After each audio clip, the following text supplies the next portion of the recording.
एक बार एक सम्राट के पुराने वजीर की मृत्यु हो गई। वजीर बहुत बुद्धिमान था, लेकिन उसकी अचानक मृत्यु हो गई।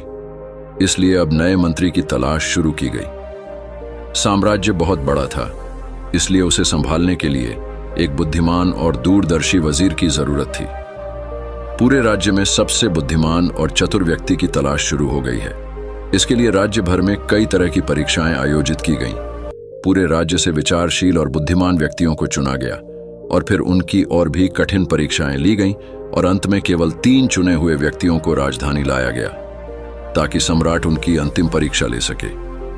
उन तीनों को एक कमरे में रखा गया और इसकी घोषणा स्वयं सम्राट ने की थी कि कल उनकी अंतिम परीक्षा ली जाएगी और जो इसमें उत्तीर्ण होगा उसे राज्य का वजीर घोषित कर दिया जाएगा।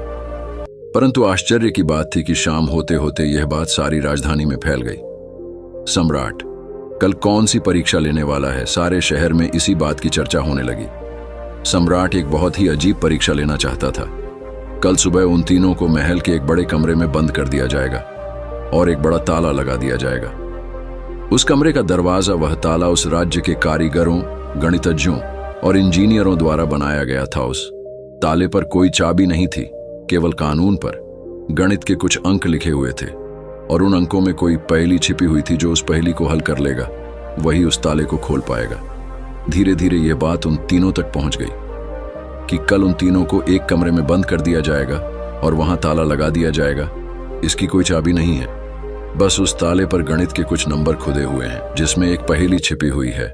उन तीनों में से जो भी उन नंबरों का उपयोग करके पहेली को हल करेगा और सबसे पहले दरवाजा खोलेगा और कमरे से बाहर आ जाओ, उसे वजीर बना दिया जाएगा। यह सुनते ही 3 में से 2 बाजार की ओर भागे और ताले के बारे में जितनी भी गणित की किताबें मिल सकती थीं वे सब ले आए और उनका अध्ययन करने लगे। लेकिन तीसरी सबसे अजीब थी। वह न तो कहीं गया और न ही कोई किताब लाया और अंधेरा होते ही सो गया। बाकी दोनों ने सोचा कि शायद डर के मारे उन्होंने परीक्षा न देने का निर्णय लिया, या हो सकता है उन्हें विश्वास ही न हो कि जो खबर सामने आई है वह सच है। लेकिन फिर भी उन्होंने कोई मौका छोड़ना ठीक नहीं समझा, क्योंकि यह जीवन में एक बार मिलने वाला मौका था। वे पूरी रात जागकर किताबें पढ़ते रहे। ताला विज्ञान से संबंधित जो भी साहित्य था। जब सुबह हुई, व्यक्ति उठा और उन तीनों को सम्राट के सामने पेश किया गया। वहां उन्हें पता चला कि यह अफवाह सच थी। उन तीनों को एक बड़े कमरे के अंदर बंद कर दिया गया था जिसके बाहर ताला लगा हुआ था।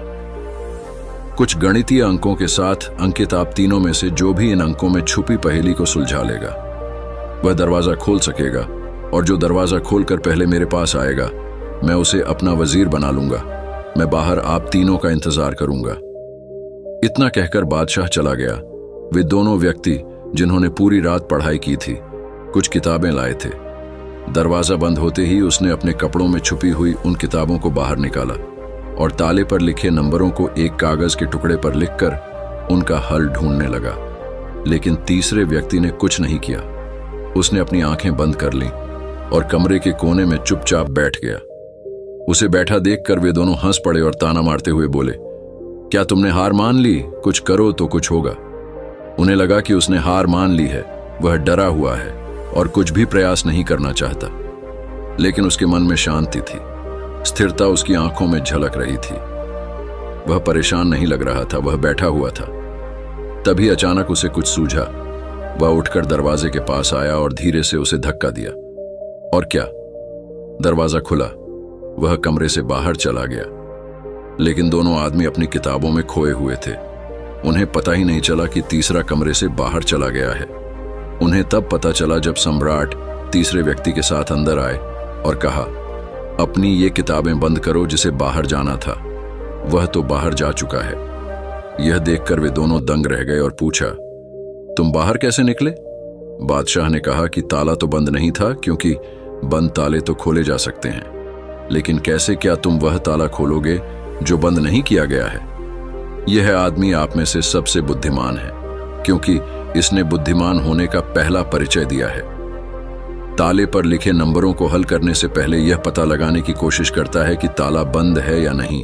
एक आदमी वास्तव में होशियार है जो किसी भी समस्या को हल करने से पहले यह जांचता है कि जो वह हल करने जा रहा है वह वास्तव में समस्या है या नहीं।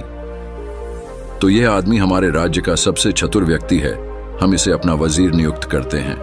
तो दोस्तों, इस कहानी से यही सीखने वाली बात है कि जब भी हमें लगे कि हमारे सामने कोई बड़ी समस्या है, तो घबराकर उस समस्या का समाधान ढूंढने की बजाय हमें शांति से सोचना चाहिए कि जो मैं समझ रहा हूं वह वास्तव में समस्या है या नहीं, या वास्तविक समस्या कुछ और है जो मैं अभी नहीं देख पा रहा हूं। दोस्तों, मुझे उम्मीद है कि आपको इस वीडियो से बहुत कुछ सीखने को मिला होगा। सीखने को मिला है तो चैनल को सब्सक्राइब जरूर कर लीजिए। नेक्स्ट वीडियो के लिए बने रहिए हमारे चैनल पर, और तब तक के लिए बाय बाय।